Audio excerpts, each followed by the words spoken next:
This House is now in standing Finance Committee. Honourable Member for St. George South.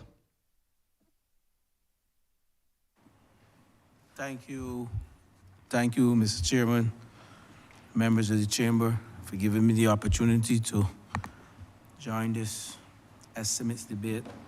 Ministry of Agriculture, Food and Nutritional Security. Honourable. First, let me congratulate my friend and colleague, Minister Weir, and his team. You have indeed satisfied the audience's requests for knowledge, and I term this Ministry of Agriculture, Food Security 101 course. And while we sat here and I sat and I was asking myself and asking my colleagues whether questions were answered on various issues that I raised with them, and they all said yes. And you even went as far as to discuss sheep and the naming of sheep, and whether sheep had Barbados passport or Guyanese passport, and where they were born, and where they should be kept. And you also defined what a carcass was, because certain persons thought a carcass was bones, or carcasses, they said. And I want to thank you for the knowledge, indeed, and the explanations, dissecting and making it simple 101 agriculture. But my question to you, Minister and team, relates to the sugar industry. And again, I want to congratulate yourself and the team, specifically the chairman of BMC, who transitioned, or you are in the process of transitioning, ESCO, Barbados Energy and Sugar Company, as well as the Agricultural Business Company. And what is pioneering and revolutionary about this? It's the first in the history of government in this country where we will see 1,102 persons being enfranchised and owning a share in this company. And that is indeed revolutionary. And that is worth speaking of. But my first question relates to the challenges within the sugar industry now, and when the sugar industry will start. It's a basic question, but it has its intricacies, with respect to the energy company and the other business company. I'm certain you will answer that, because I was asked by some members of the constituency of St. George South to ask you that question. I was also asked by some members of the constituency that I represent, St. George South, what is happening with the asset at Buckley Factory. And I know that the former administration have closed down Buckley Factory. And I know the fields in the St. George Valley are fully occupied with produce. But in terms of the asset, what is happening there with the asset? And my second question relates to what I'm seeing at, and I will use the Ellerton Primary School as an example to ask you the question with respect to agriculture within the schools, especially the primary schools, because I am proud of the school that my alma mater, Ellerton Primary.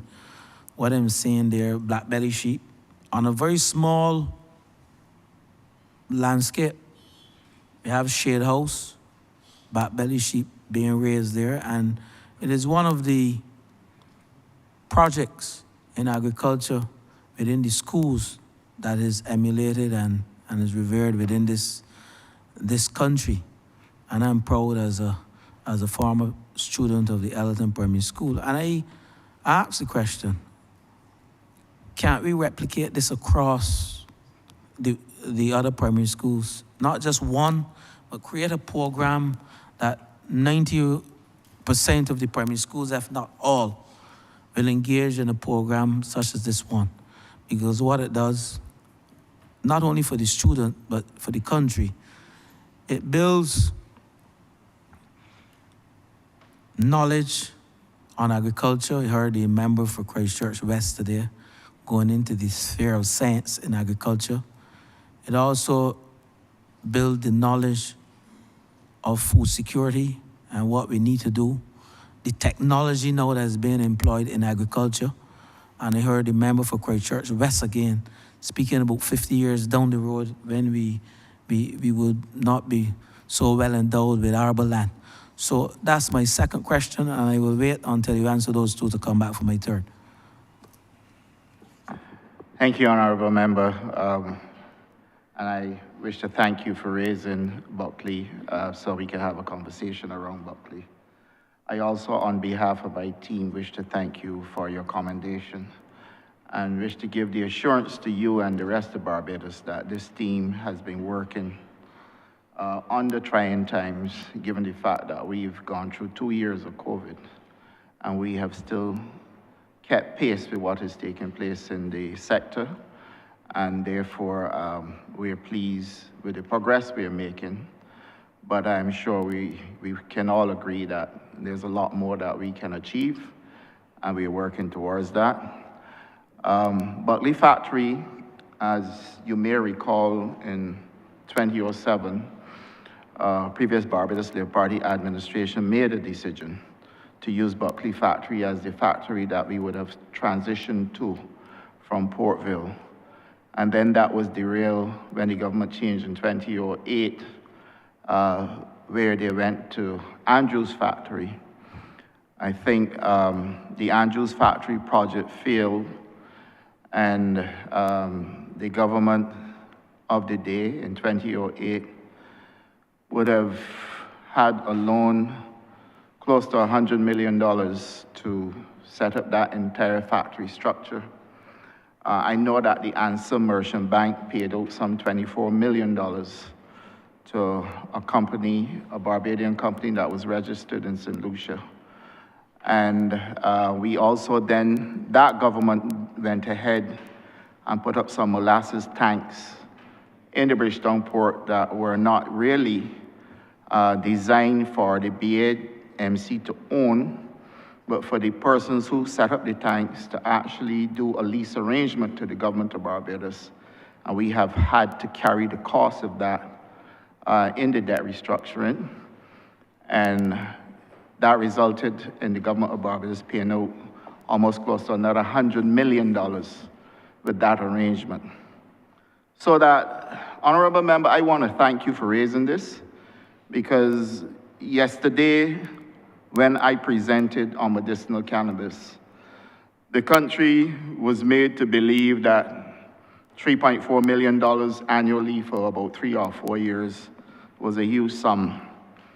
But when you calculate the amount of money that went into the sugar industry to do Andrews Factory that turned out to be a failure, I think one needs to understand the nexus between developing an industry and expending money in an industry that was already developed, but not taking the right decisions to transition. And therein lies the difference between what we are doing and what they did. Equally, the project that we are doing, which is an enfranchisement model, will not cost the government of Barbados $100 million. And so therefore, Honourable Member, I believe that there's a lot that the public needs to be told. This information cannot be hidden. We still had to pay back all of those outstanding loans. And we get a lot of talk in Barbados about the government borrowing money. But you can see where the money is going that we borrowed. Now, if anyone asks me what happened with the money that went into the sugar industry under that arrangement with the Answer Merchant Bank, I can't explain it. And therefore, $100 million later, molasses tanks in the Bridgetown port, etc. And it puts us in a position to ask, what is the wisdom behind questioning $3.4 million when we have outstanding nearly $200 million that is not explained under the previous administration? And therefore, I wish to assure you, Honourable Member, that When I became minister and I looked at the models that were presented, my first option was to look at how we can use Buckley. But as it turned out, the investment in Buckley would have been in excess of $100 million. We didn't have the financing. We didn't want to take this project where the previous administration took it. And we felt that we had to find the easiest way out for government. Remove the 30 million, close to 40 million subvention, enfranchise people, and look at Old Man River to see how he can perform. And that is where we started to invest in the repairs at Portville, rather than go back the route of incurring additional debt like what was incurred at Andrews, and work to build up Portville factory, whilst at the same time giving the government the elbow room to do other things rather than invest further money in the sugar industry. And that's what we did. There are a group of private sector farmers who had expressed an interest in doing a pilot arrangement at Buckley factory to test whether or not king grass was an option. And I didn't have a problem with that fundamentally, but we didn't get that off the ground either. And so therefore we are back at Portville. Now, somewhere down in the future, when the renewable energy projects are proven and we need to go to expansion, that is where Buckley factory can come back into the conversation. But as it stands right now, we cannot delay. We have to get the project going. We have to do the renewable energy, and Portville can facilitate all of this. So what I'll do, I'll ask Ambassador Dr. Clyde Maskell to go through what is happening at Portville, why we are not currently working with Buckley, and we can then decipher how we go forward in terms of the industry expansion and the use of a new factory if necessary. Ambassador. Good afternoon. Was your substantive question about the starter crop? Okay, so thank you, sir. This matter is raised every year. But when the sugar industry should start to grind cane is dependent on the maturity of the cane. And there are scientific means by which you can do so to test the cane. So that I would like to introduce, if I could, introduce this document called Sugarcane Farming in Barbados, edited by Dr. Sandra Bellamy and Mr. Gerald Proverbs. And on page 205 of this document, it says here, the ideal cane stalks Mr. Chair, Mr. Chair, just for completeness, I would suggest that the minister asks to make that a document of the House. Yeah. Minister. This can be made. I don't remember this can be made a document of the House. Yeah. It says here, and I quote page 205, the ideal cane stalks for sugar production should have no less than 50% juice by weight, with the juice bricks exceeding 20%. The level of sugar produced depends on two factors: the juice yield from cane and the recovery of juice at the factory.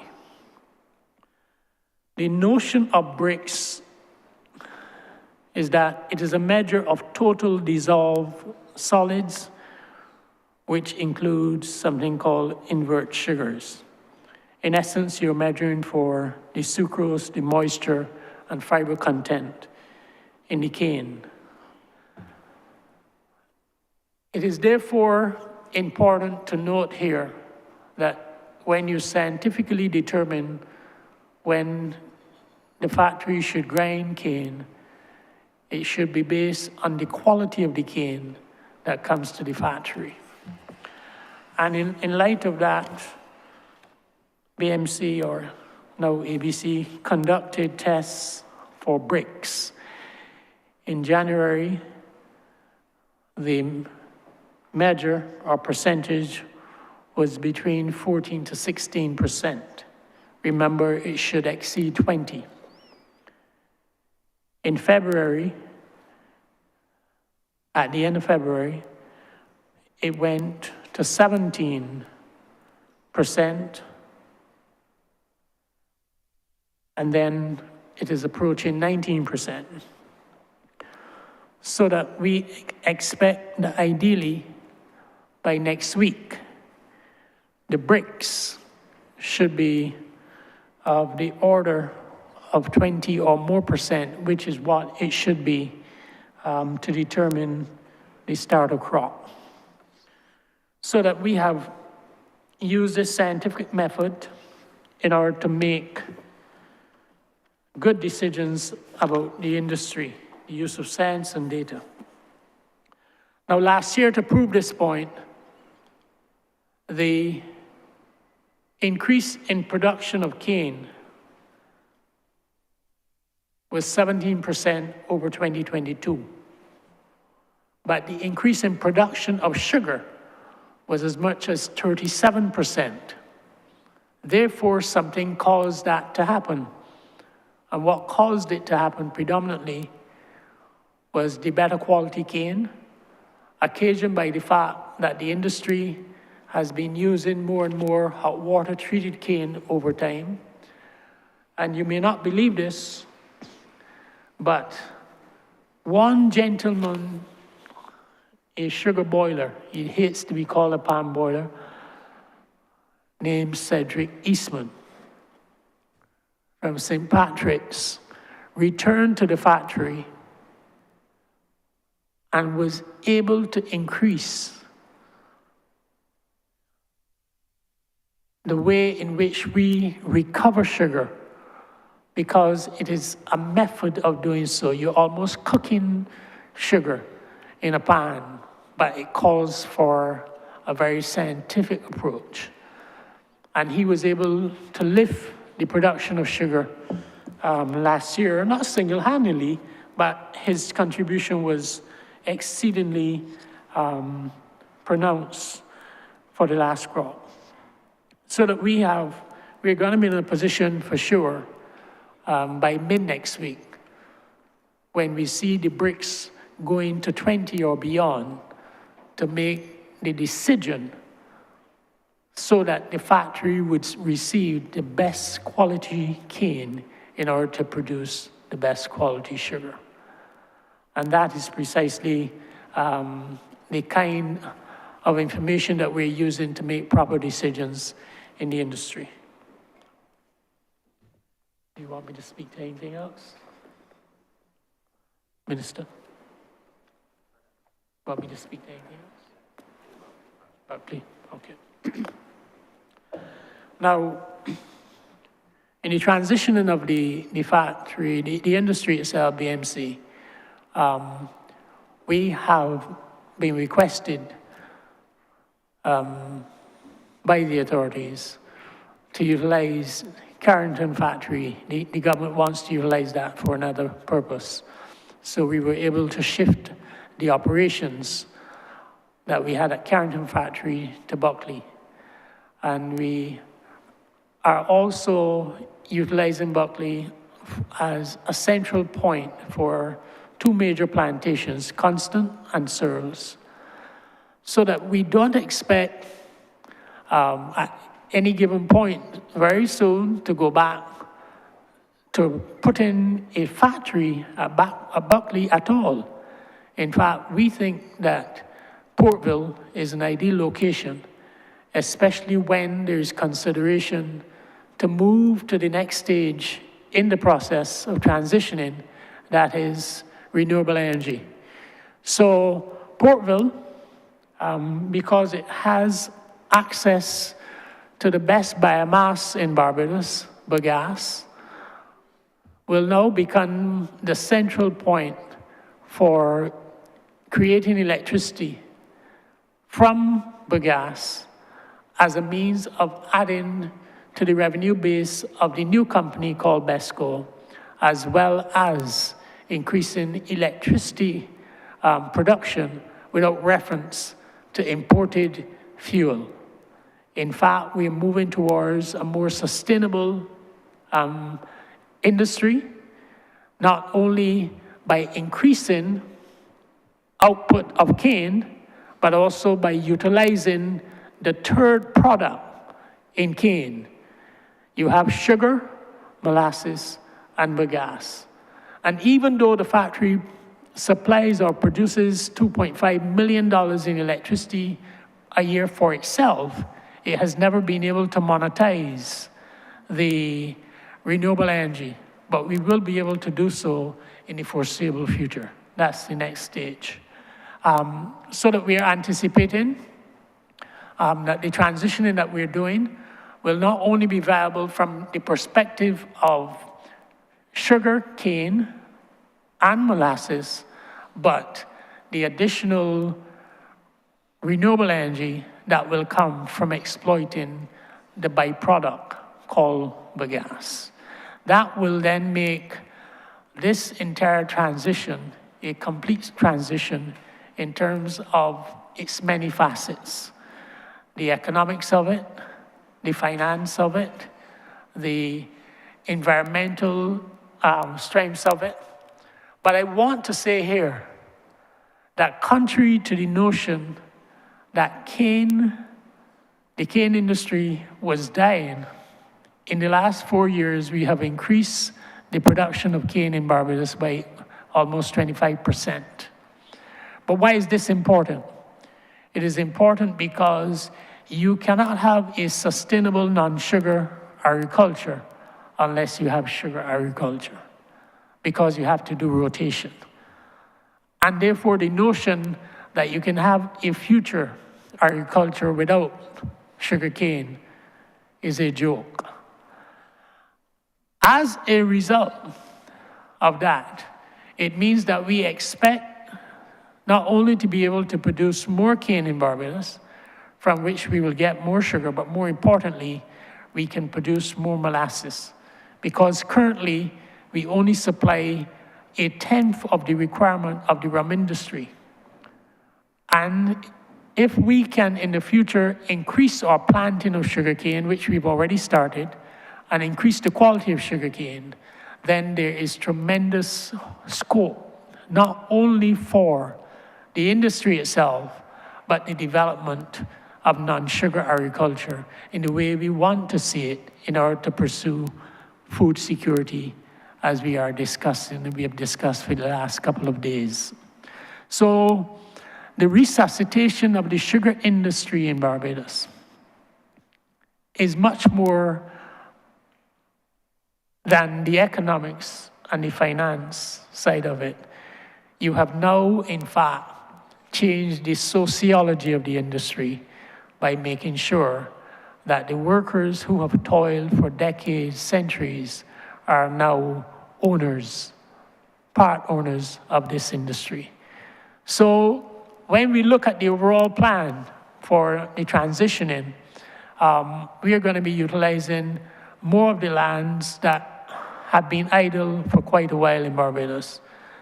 The only constraint to the future of agriculture in Barbados will be the possible impacts of climate change and consequently, perhaps, the impact of climate change on the availability of water. But that too is being planned out by the ministry, and therefore the future of the entire agriculture sector looks safe when you analyze what has transpired over the last 3 to 4 years under the leadership of the current Minister of Agriculture. Thank you.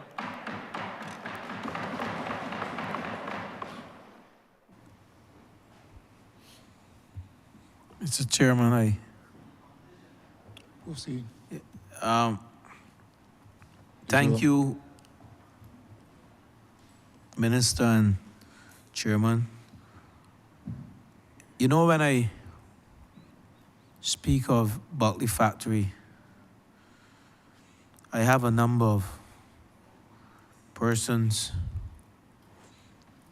next to me, in front of me, behind me, not only from St. George South, but from across parishes, St. John's, St. Philip.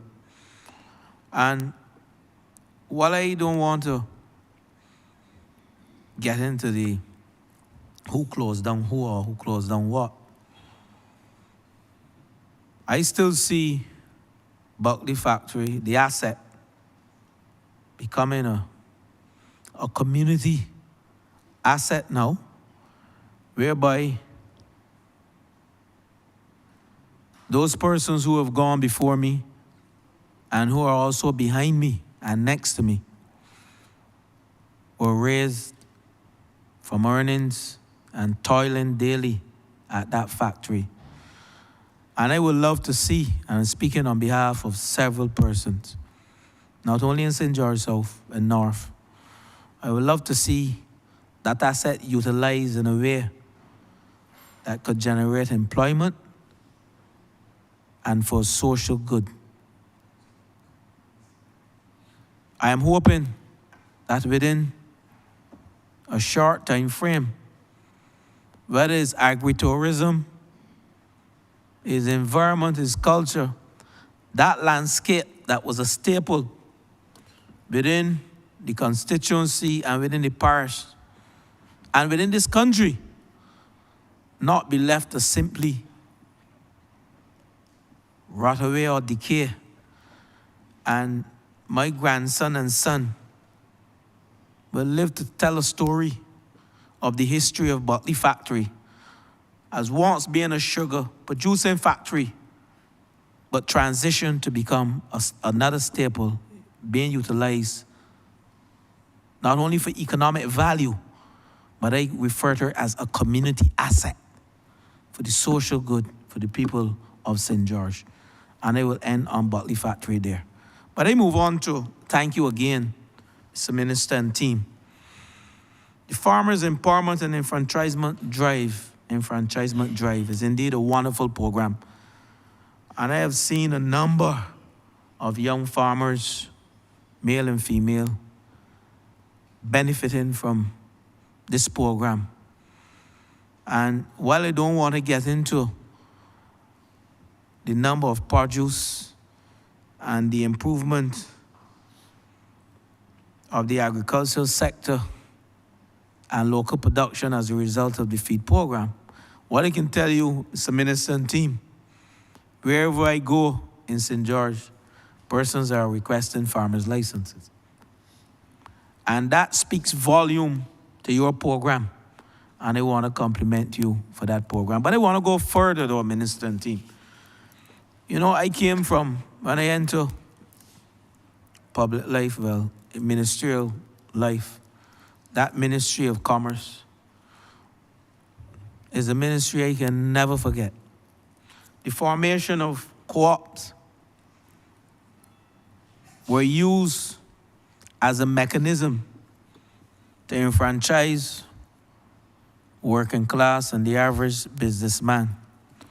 And we coupled that with the trust loan, the starting of the trust loan fund, to give over 4,000 small businesses the opportunity to start their own business.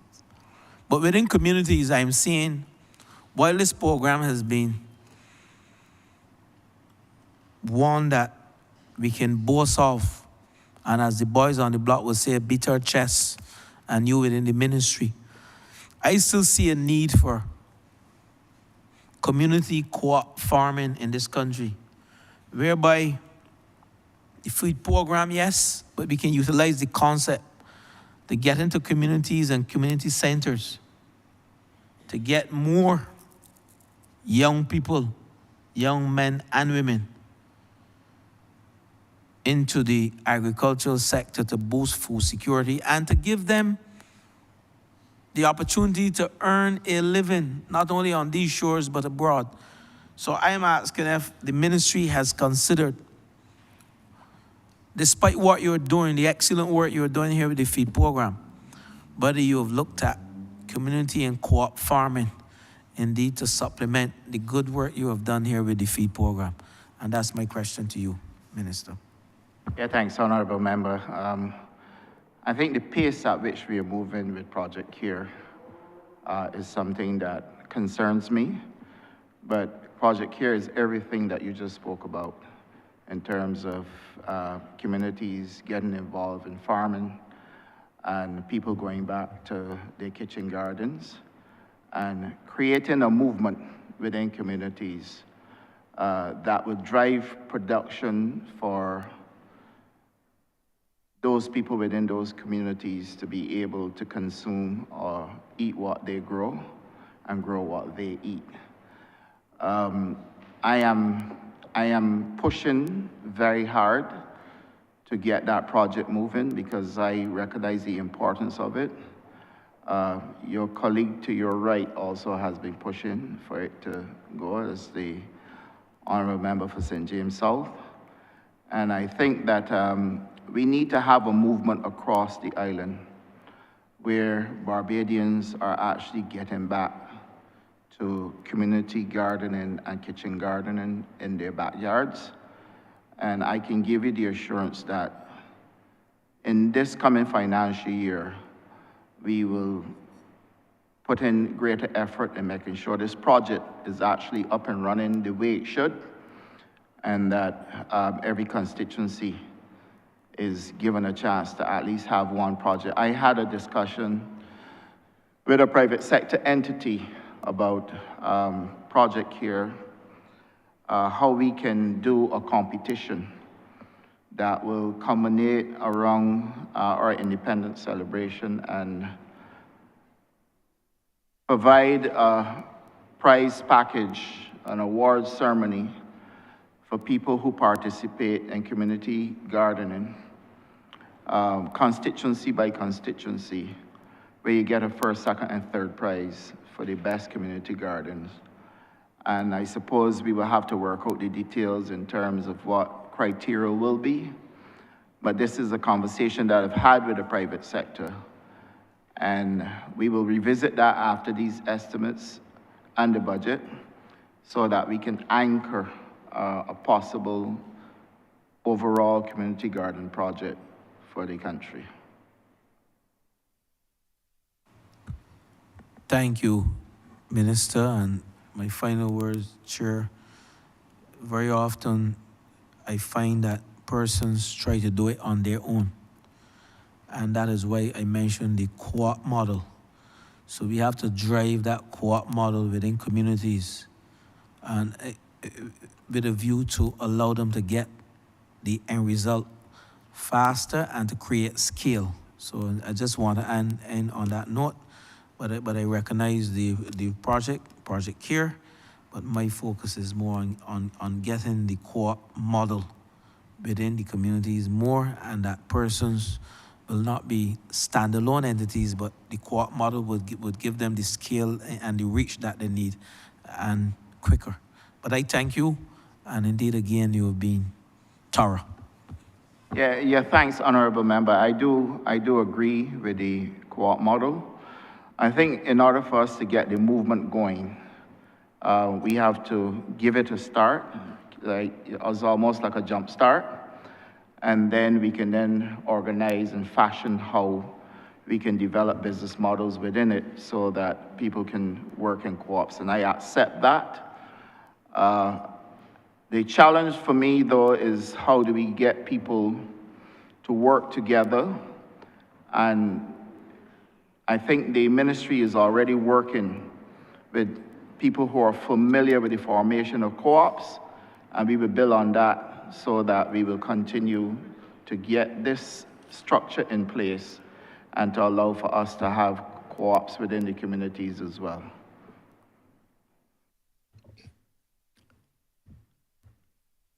Honourable Member for St. Michael South Central.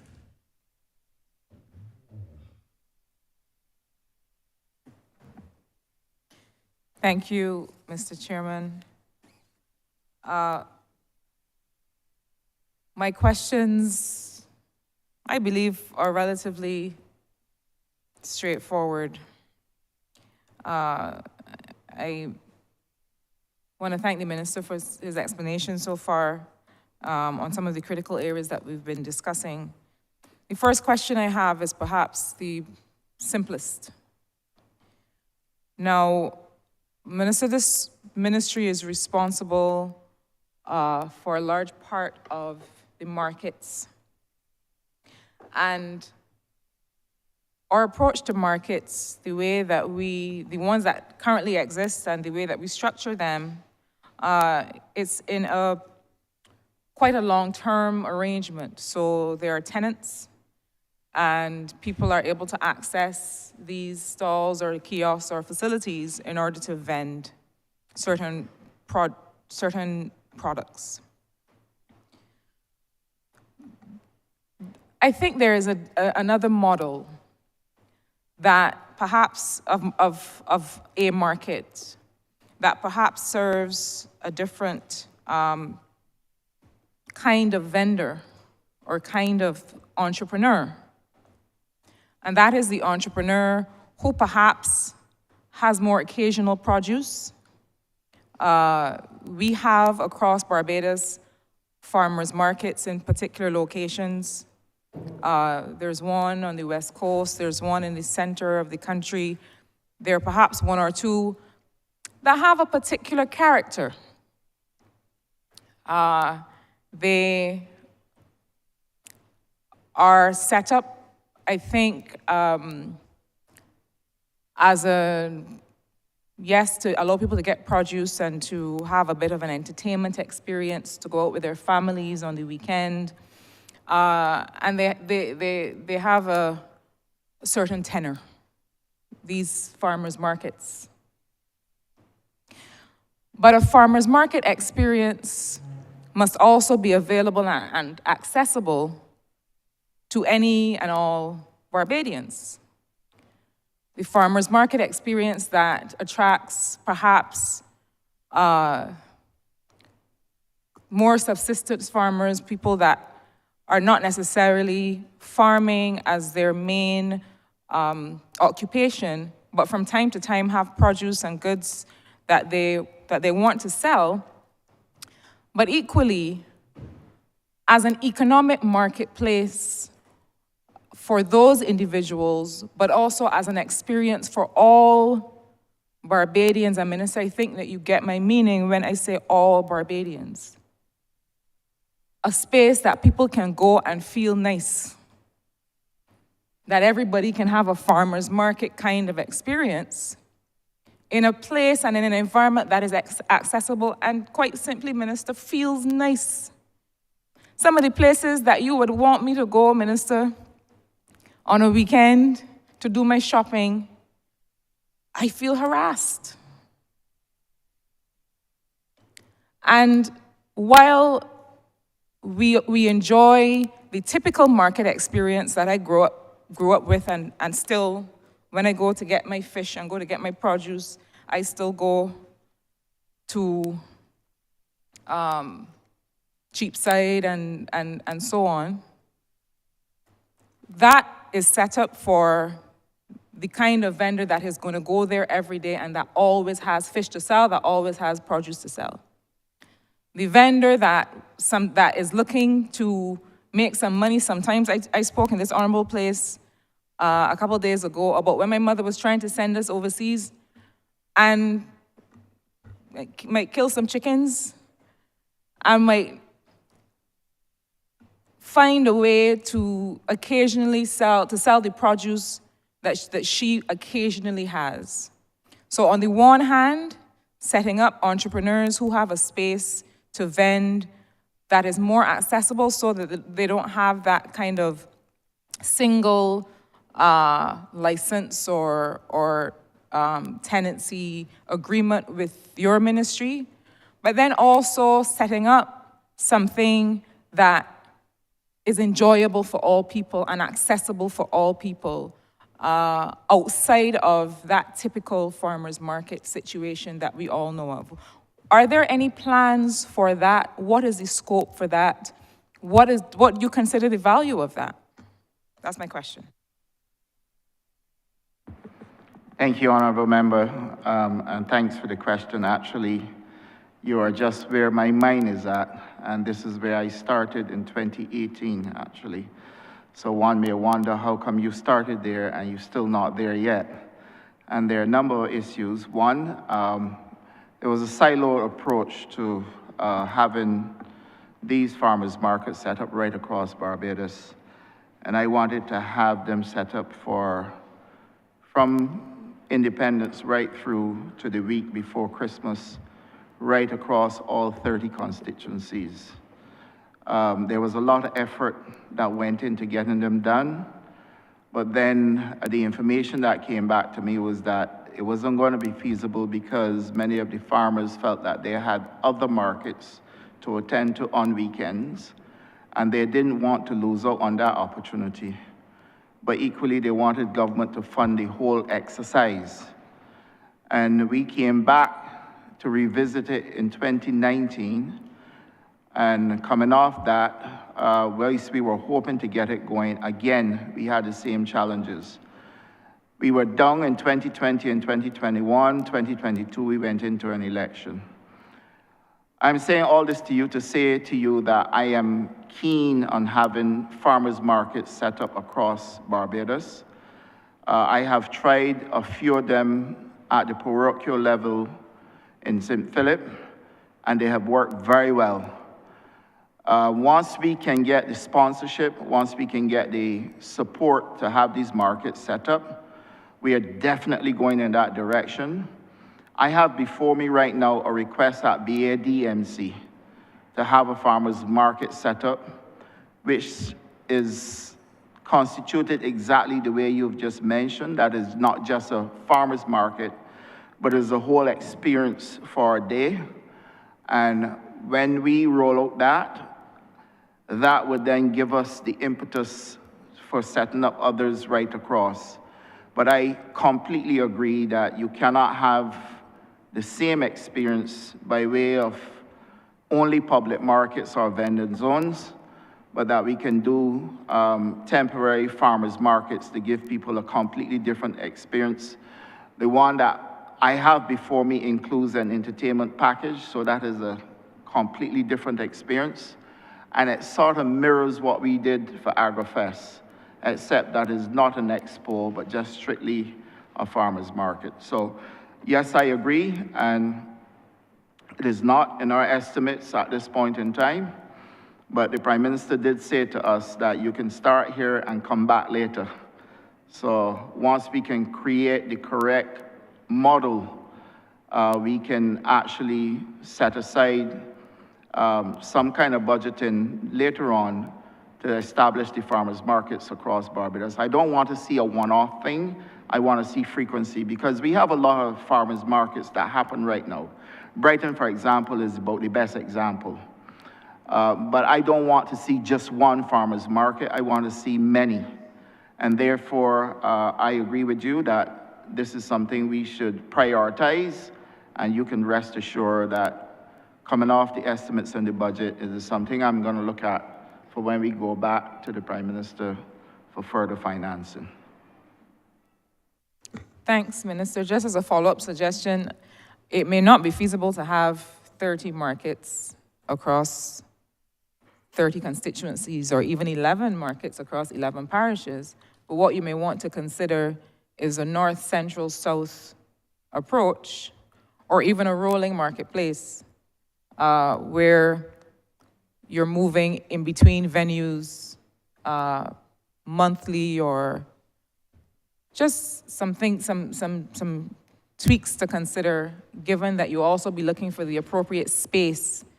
And we know that in Barbados, availability of suitable space for these things can be a challenge. I thank you for considering the suggestion, and move on to my second question.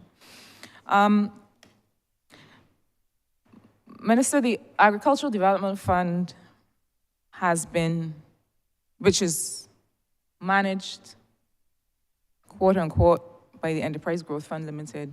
The fund, I dare say, is not set up to be only a social investment fund, even as social investments are needed. It is set up to provide resources to real viable agricultural products or companies, products or companies or services that are going to help generate some job-led, inclusive growth in this country or even arguably in this region. Now, I would like to hear from you, Minister, about what is the intention for the ADF with respect to, particularly with respect to, or need for it to support profitable enterprises. I have always been of the view that perhaps you may have to ring-fence some part of the fund for a development portion to say some percentage will be that we take a chance on this project because we believe that it has national purpose or value, but overall, the ADF is meant to be profitable and generate a return. So I wanted to hear your position on that and what are the future plans for the fund? Thanks, Honourable Member. You may recall that when you were the Minister in charge, we did discuss how we would approach the ADF. And we had looked, I think, there were 4 pillars that we could have used in order for us to utilize the fund. Since then, nothing much has happened.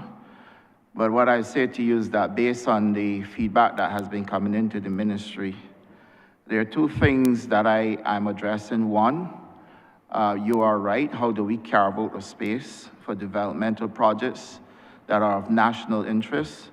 And then 2, how do we treat the fund as a viable commercial fund where it can be profitable? And the one thing that really stood out in the conversations we've been having is the rate of interest. The question is, if you want to make it a viable commercial fund, do you have a special interest rate that is separate and apart from what is currently the commercial bank's rate, and treat the ADF as a fund that has a special interest rate based on the demands on the fund and based on what farmers want to deliver? And then 2, how do you look at how the fund can be used to provide a couple of things, grant funding in the case of a natural disaster, and then funding for special projects where perhaps there may be some SPVs until the projects are settled.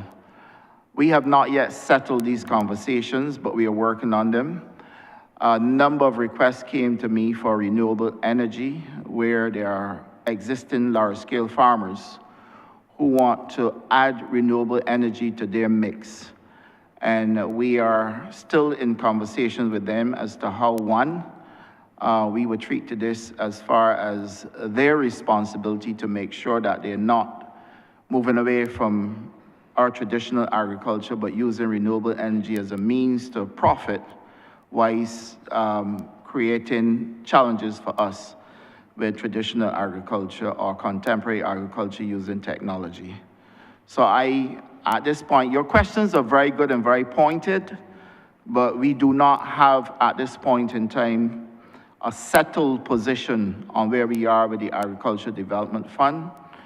And I can assure you that as the year goes by, especially when we get into the new financial year and we can get back to the recapitalization of the fund, that many of these changes will come to cabinet for us to be able to address the future use of the Agriculture Development Fund. I trust I have addressed your question. Thank you. I look forward. And just to add to that, Honourable Member, we have a major issue where the cost to the ADF is just over $500,000 annually for the EGFL to manage the fund. And that is something we are also revisiting, because I believe that that's a substantial sum that can be used to do projects in agriculture. Thank you, Minister. I'm hesitating because I'm trying to choose from the menu here. I'll settle on one final question. I'll settle on the one that stands at the nexus between your ministry, the ministry that you have some stewardship of, Minister, and the one of which I currently have some stewardship. Minister, as you know, I'm not one that is too quick or free with congratulations, but I will say that the work that you've done on plant protection and on some of the food safety and standards issues really has put the country in a good position with respect to the potential for export growth. And I really encourage you and us to continue in that regard. Similarly, the Barbados National Standards Institute, which is a part of the Ministry of Industry, Innovation, Science and Technology, has also been doing quite a bit of work in partnership with you to look at these issues of food safety and quality. And the orientation has mainly been with a view to export and to improve our exports. But as you and I have discussed from time to time, Minister, I have always seen a greater role to be played between the Ministry of Agriculture and Food and Nutrition Security, and the food and nutrition security is the part that I'm getting to, between that area and the question of standards of the things that we consume locally, the things that our people either grow and consume locally or import for our consumption in terms of food safety and quality and nutrition quality. And there are, in other jurisdictions, agencies that have this responsibility to be able to say to us, I'll use an example. We take a lot of intelligence from other jurisdictions about the things that we should eat during the life cycle of a person in Barbados and the region. So for example, we will say to women who are pregnant, you should perhaps not consume certain kinds of foods. You should not consume fish that is high in mercury.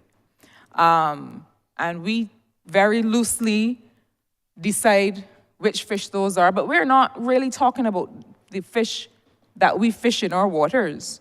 We are using as the benchmark the international standards, or probably more likely the US Food and Drug Administration guidance on, well, which fish, swordfish, tuna, because they are looking at the international markets for these fish. Where are they coming from? The waters in which they are mostly fished from, what is the heavy metal content there? And that's where a lot of the guidance comes from. But, you know, we are finding in our populations, in our majority populations in Barbados and this region, that there's certain pathologies, human disease and so on, that are manifesting that we don't understand. And I'm concerned that we are not making the connection. Yes, we are testing and we're establishing standards for the food that we feed other people with, and we are very concerned that that food is healthy and meets these particular standards. But what about the food that we eat? And both with respect to imports and with respect to what we grow and so on for ourselves and what we harvest and gather for ourselves, at what point are we going to establish an authority that sets our own guidance and benchmarks for what we eat? Is there any plan? Is there any intention? And I concede that that must be in partnership with the BNSA. But is there any intention from your perspective, Minister, to make that a priority of what you deliver to the people of Barbados through your ministry? Honourable Member, that is one of the good questions I've had for the day. Truthfully, this exercise has been quite encouraging. I'm indeed pleased with the response I've received from my colleagues today. And the questions, the very pointed questions in terms of keeping the public aware of what A, the ministry is doing, and B, what is possible, so that we can address what we're currently doing, but also keep the country appraised of the pathway to the future.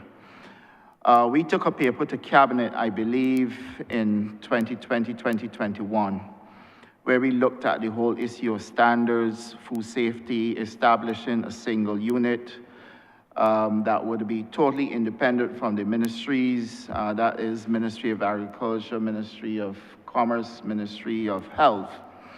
And the reason why we did that, because we thought that between ministries, it became too territorial to achieve the results we want at the pace that we wanted it at. And that to establish a single unit would have been the preferred way. We did look at the Canadian model, and that is the model that we thought would have worked for us. We then had FAO assist us with a consultant to work out how it will work and how we would address the standards in terms of food safety, which would address all of what you mentioned in terms of food that we import, food from jurisdictions that we would have to look at carefully. This is something that the Chief Agriculture Officer is extremely passionate about. Equally, the Chief Veterinary Officer is also passionate about it. And I think these two gentlemen are in a good position to address what you've raised in terms of food safety, which is legislation we are currently working on, trying very hard to get that legislation anchored between us and the Ministry of Health. And the whole issue of harmonization between ministries sometimes can be a very difficult exercise, and that's the hardcore reality that we face. So that the establishment of a single unit, which is allowed to function independently, but is able to give us the deliverables that we need, is where I think we need to go. Honourable Member, what I would do is ask the Chief Agriculture Officer, Mr. Michael James, to speak to this matter, and then after him, Dr. Mark Trotman, so you get a sense of understanding of where we have been with this matter. It has been a long journey, and one that we hope to settle very soon, because when we submitted the Cabinet paper, we were talking about $100 million, I think it was. That price obviously is going to be a lot more now. And what we wanted to do is to establish that unit with the assistance of the FAO and the consultant that was on board with us, and to use the Canadian model so that we would have a unit that can deal with food safety and standards. And yes, it did include your ministry as it stands right now. Thank you, Minister, and thank you, Minister Ketter, for the question. The umbrella agency we were speaking about is National Agricultural Food and Health Food Control Agency, NAFCA. That was the acronym at that point in time. And as the Minister said, we've been working on this for nearly 15 years. So it's been a long time coming. At the international level, through the same sanitary and phytosanitary program or issues or methodologies, there are 3 bodies that have been given carte blanche to look at issues relating to these things. So you have the IPPC, International Plant Protection Convention, with plant health. You have the World Organization for Animal Health, WOA, which looks at the animal health, and you have Codex Alimentarius, which looks at the whole issue of food safety. In this case, in Barbados, that nexus with respect to food safety is the part that has been missing. We have been able to look at animal health and plant health, and Mark will speak to the animal health issue. But when it comes to food safety, there have always seemed to be this, must be delicate in this sort of way, but persons tend to think that you're fighting for turf, and don't matter what was projected or what was put forward, there was always this, you know, we're not ready or something else should happen. What NAFCA seek to do, and is still on the table, is that even if you don't have an agency, you have a system that would help persons that if in case, as you were saying, that things come from overseas, there's a testing methodology. There are times when you have to test, no matter where it comes from. We usually think that because something comes from overseas, it's better than what's produced here. And that, in most instances, can be a fallacy. So it would have to, or we were seeking to develop a system, and Brett Taylor was also involved in this, where we had traceability, similar to what exists now under the FSMA Act in the United States of America. And we had persons trained just last week in the whole area of traceability, how you will make sure that farmers or whoever is doing things to their food stuff, that they go through taking records, making sure that you know what chemical you're using, when you put on water, how safe is the water being tested. All of these things are in documents, they're there. It takes the will now to actually go forward and decide, are we gonna have a single unit, as was decided, or are we gonna have a system? Whatever we do, the Barbadian public should be the beneficiaries. You need to be able to say to persons, if you're drinking water, if you're eating food, this has gone through some sort of testing model, and this is what we're doing. Right now, it is fragmented. Sometimes you don't have the cooperation between the units. We depend a lot on personal agreements. So I know Mark, so I know what Mark is doing. Mark may know somebody in the Ministry of Health, they know what he's doing, but there's not that cohesion that is needed. And that is what NAFCA sought to do. The thing about NAFCA is that it was always plagued, and the minister and PS know this, with having persons to actually push this. We depended on primarily one person, and that is Dr. Beverly Wood. And that's a single point of failure. When Beverly isn't there, what happens? So you needed to have persons to be with Beverly so that they know what happens when she's no longer there, if she's retired or whatever. And we didn't have that. So right now, we are in this sort of, how should we say, stopgap measure, where we have developed the legislation, and the legislation is there to be looked at and reviewed by other agencies, but it's just stuck there. So we need to have, from all the players, to be on that same mindset to say, listen, leave the ego at the door and let us concentrate on what we are doing, because it's supposed to benefit all Barbados. And I think it will stop there and let Mark take over from here. Thank you very much. Not a lot more I can add to that. I think CAO has pretty much laid out what we've been trying to do. In a nutshell, what we have been trying to do is to make sure that we can monitor the entire food chain from start to finish, including inputs, additives, and everything that goes into the final product that people eat. And to make sure that across the entire food chain, there is some sort of regulatory oversight to make sure that there is no adulteration, there is no infection, there is no contamination, that the inputs, whether it be animals, whether it be plants, whether it be seeds, whether it be chemicals, that they're all at that point are safe to consume, and that the process is safe to consume. So that was the idea that we were trying to put, as the CEO mentioned. The real challenge is that there has been perception over somebody taking somebody else's responsibility, turf over certain issues and so on.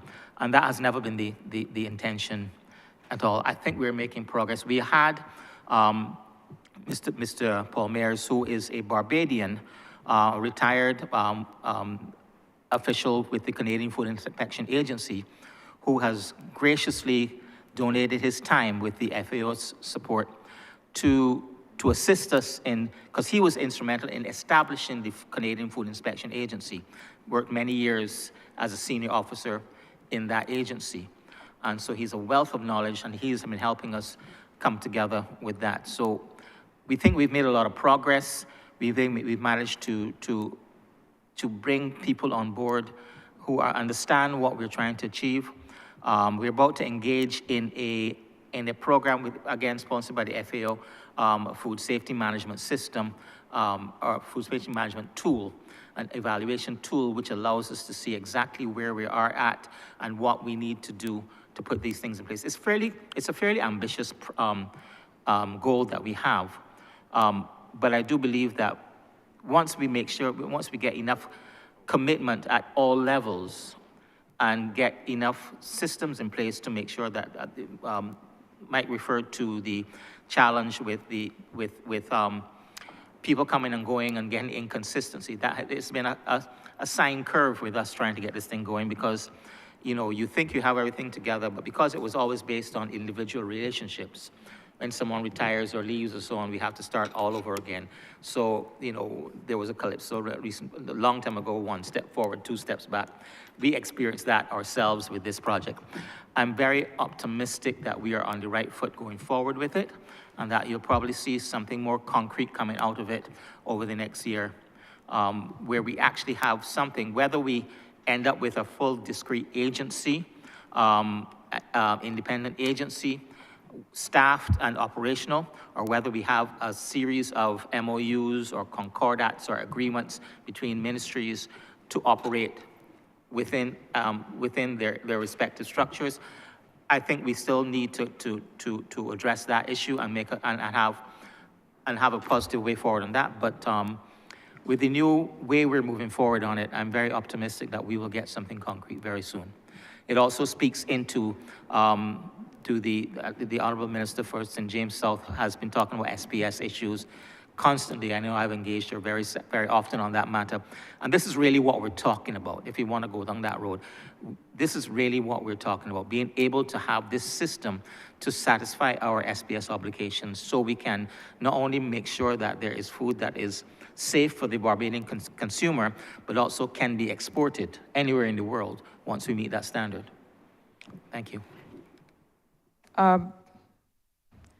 Minister and colleagues, I really have to thank you for the frankness of these responses.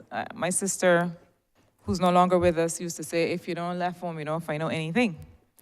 And I feel like this has been a real education in where you are in this process.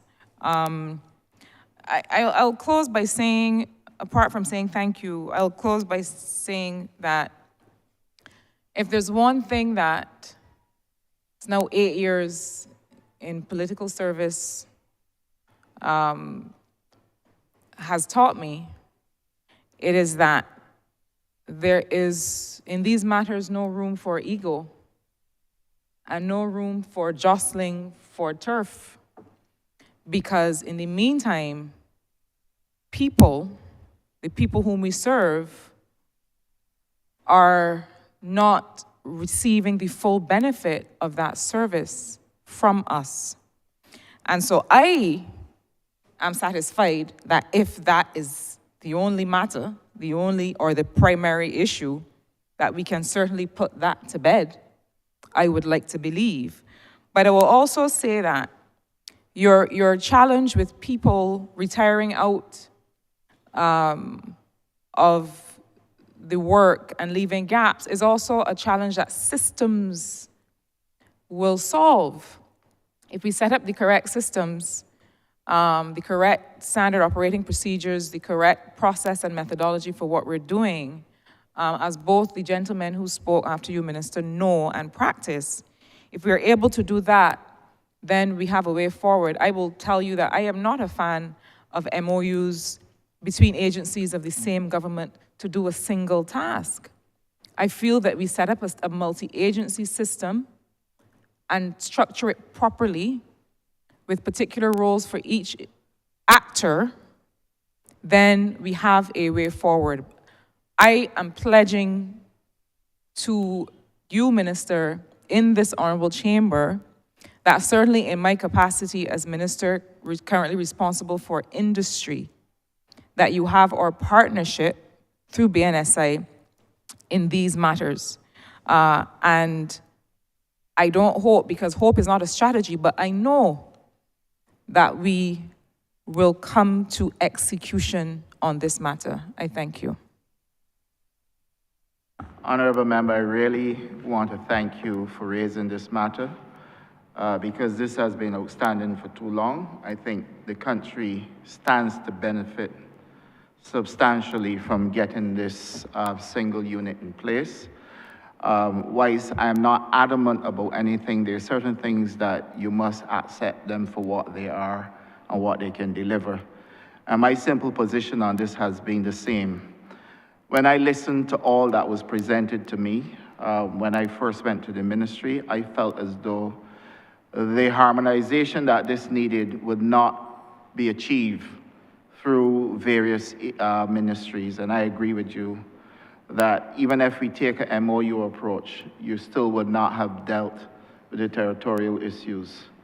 And therefore, I am happy that you have committed to us that the NSI will be on board in solving what I personally think is a simple problem to solve, and that I hope that the same wisdom will prevail across all the other agencies. I want to thank you again for raising this and do look forward to working with you going forward on this matter.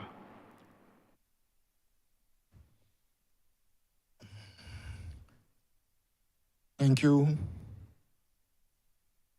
Honourable Member for St. Michael, Honourable Member for Christchurch, East Central. Thank you very much, Chair. I must thank the Honourable Member for St. Michael, South Central, because yesterday morning, my wife specifically told me to ask the very question that she ended on in this chamber, because the sentiment, if you like, in relation to health and outcomes and what we consume, given that we have tried to focus on achieving food security and nutritional security, that these are issues that continue to plague the country given our profile, certainly with NCDs. So I want to thank the Honourable Member for asking the question. I can report to my wife that the question was asked and answered, even though I didn't get the opportunity to raise it myself. But it is an important issue, and to the extent that we are capable of changing hearts and minds in relation to what we consume, I know that this is going to be an important intervention in that process. Now, Minister, I just have a couple of what I believe are very simple questions, and I will start by saying quite plainly, as you are well aware, and your officials in the ministry, that there's simply too much teeth in Barbados. And I say that within the context of agriculture. One of my brothers, I think the back end of 2022, had 4 sheep, sir, grazing in urban Barbados, St. Michael, and had those 4 sheep stolen from him. And as a government, I know that we've tried our best to try to encourage young people to get into agriculture and to make investment in agriculture. And it is a problem that continues to plague this sector that I don't know the total solution, but I would like to know from you in terms of biotagging, whether that's something that, given the advance of technologies, that we can use much more effectively. But I want, before you answer that question, the Milton Lynch Primary School, they have a small kitchen garden, as we would say. And Milton Lynch Primary School is the only all-boys primary school in Barbados. And it is instructive that the school, having started this project, Chair and Minister, that people actually went and stole the produce from students, from little boys who we want to see that there's an opportunity for getting involved in production, something productive, to feed yourself. Issues of nutrition. So when we're talking about food miles, farm to table, the concept is real if you introduce it from a very young age in school. And whilst that was not livestock, the reality is those boys were disappointed. The school then had to spend money erecting a fence and barbed wire to be able to grow a simple set of cabbage and lettuce and the like, which is not something that you want to put in the minds of young boys so early, but it is a disgrace, Minister. And I think that whilst I know that the ministry really does not have the capability or the capacity to be everywhere at all times, and it's not necessarily your specific role in this case, but I think it's important that between whatever technology that we can deploy, the biotagging, as I said, in the case of the sheep, so that people don't spend their time 4, 5, 6 months investing their time to go and make sure that the sheep are taken care of, only in the dead of night for somebody to come and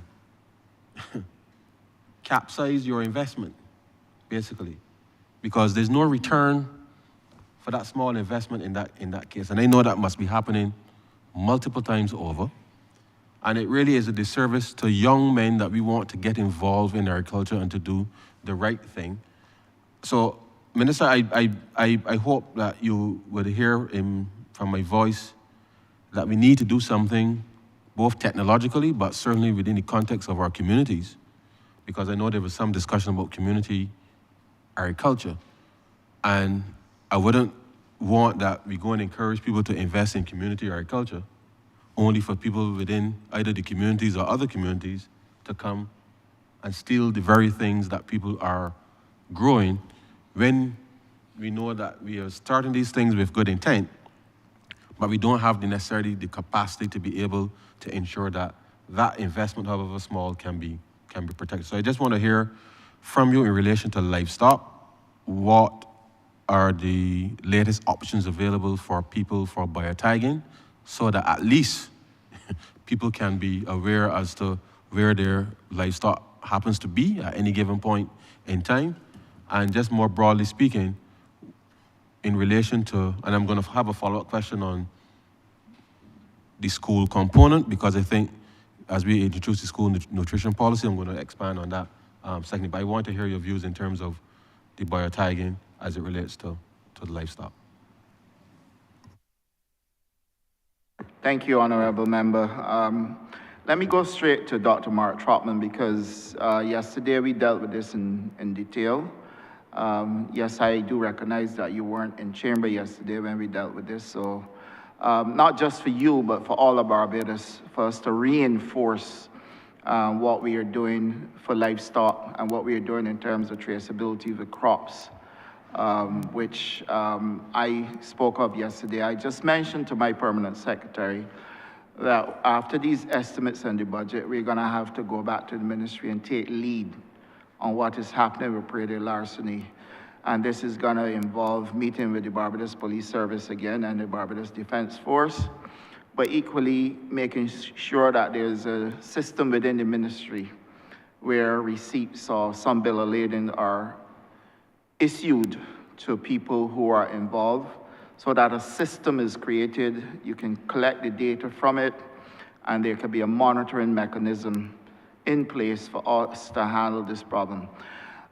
Minister, my heart bleeds to hear that you have young children involved in agriculture, and invariably who is really stealing their crops may not necessarily be young children. And that is a fundamental point of takeaway for me. And it speaks to where we are as a country, because as I have said yesterday, this is not just a policing issue. This is an issue of intelligence and human behavior. and that we can reach a point in our existence where even children's crops are being stolen speaks to where the mindset is at and how people are prepared to do anything at all to achieve what it is they want to achieve without blood, sweat, and tears. And that breaks my heart. It really makes my heart bleed to hear of such a situation. Now, for me, when I was growing up, St. Philip Boys School, we planted crops because agriculture science was part of what we did at St. Philip Boys School. And I recall eggplants staying on the trees and nobody taking them until they actually dropped off. And you reach a point now in our existence where children are trying to do something in agriculture and their crops are stolen. I'm prepared to stick my neck out and say they were not stolen by children. And you would have to ask yourself, why would adults behave like that? The same thing applies to livestock, so that our mission is for children to have a black belly sheep. May not be every child, may not be every household. But if we can do this as part of our Million Heads Black Belly Sheep project between Barbados and Guyana, then we would have been able to carve out a space for children, one, to be disciplined, as we were when we were growing up, but two, to start to understand ownership from an early age. And that you would tell me there's a notion that people feel that they can go and steal those animals, as you have just reported about having animals stolen from someone that you are close to, tells me that we are not in a good place in the mindset of Barbadians who are prepared to continue to do these things to innocent Barbadians. And let me get Dr. Trotman to speak to what the ministry is doing in terms of microchips, and then for Michael James to speak to how we are going to approach crops and what can possibly be done based on his experience in the ministry and what approach we started to take previously. Dr. Trotman. Thank you, Minister. As I said yesterday, the ministry has embarked on a program of animal identification and traceability. It is the goal of the program is more than just prairie larceny, addressing prairie larceny, which is obviously a major concern.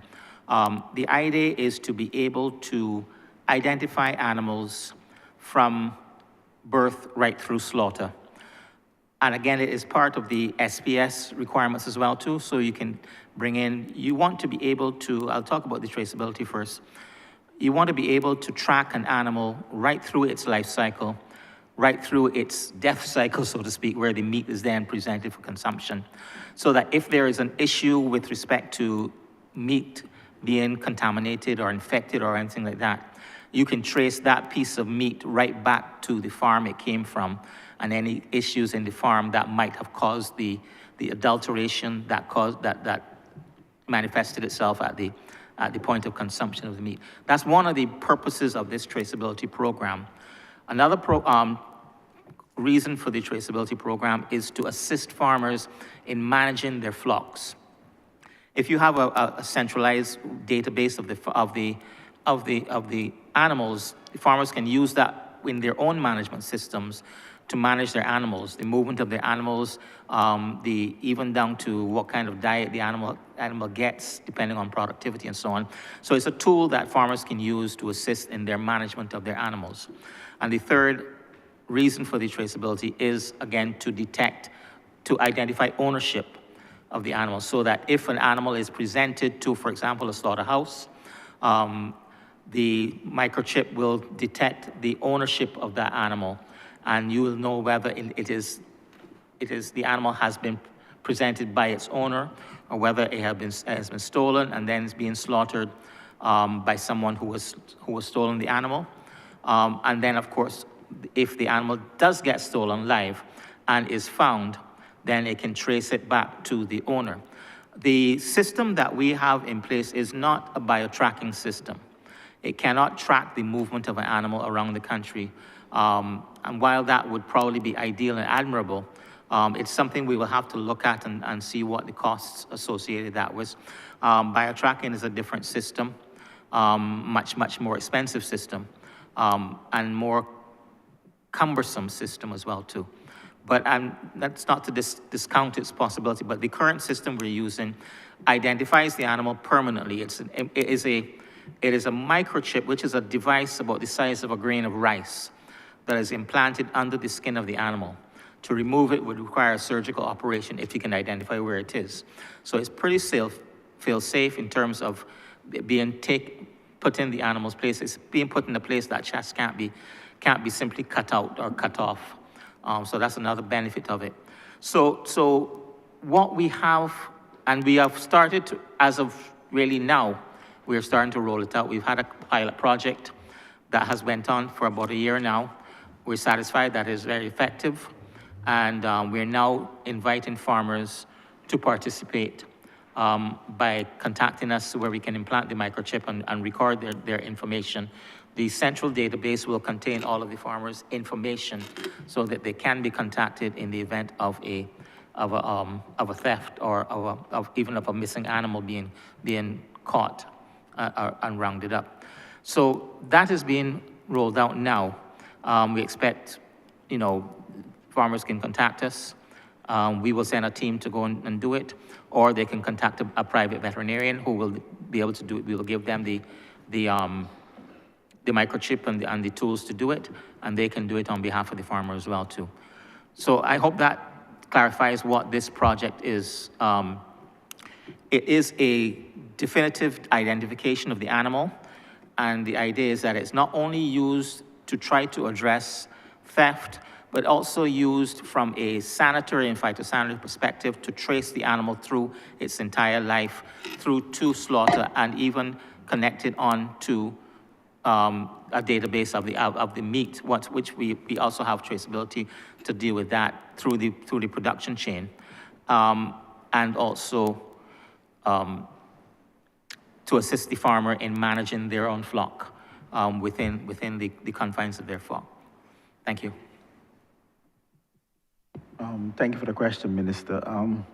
Before you begin, Officer, just let me say that we have another 15 minutes to complete this today. And therefore, I'm asking everyone, I want to give you the opportunity, but I'm asking you to be extremely crisp. No long speeches, to the point, and let's try to finish this on time, including everybody. Thank you. All right, just briefly, way back in the early 2000s, we would have had a senior officer, Dr. Blackman, who would have started the whole issue of doing a PR on the whole issue of prairie larceny, where you planted signs and saying that this is being patrolled. And so they've done a number of things. I think what we would need to do, and you use the word correctly, tiffin is a societal norm, it's a societal thing, it's a societal problem, it seems now in Barbados. And what you may have to do, and what the ministry may help with, is to use drones and whatever to map your fields. So therefore, a guy with half an acre of yams, let's say you get 5,000 pounds to the acre, which means that he should only get about 2,500 pounds. There is no way that that guy should be selling yams over and over to somebody knowing that he can only get 2,500 pounds. You get me? So he can't be selling when you only get 2,500 pounds, but you're selling 10,000. Something is wrong with that. So maybe you will have to have that sort of technology where persons know exactly what you have, and maybe that is one case, one area we can look into. I'm just speaking off the fly because it is something that really we have to sit down, really come up with answers, and it takes everybody to come up with some sort of answer. Yeah? Thanks very much. I know that it's not a straightforward solution, but in the meantime, people are losing their investments every day, and therefore the ministry, working with the stakeholders, is going to have to be much more aggressive with the education to ensure that people are aware as to what options they have available to them.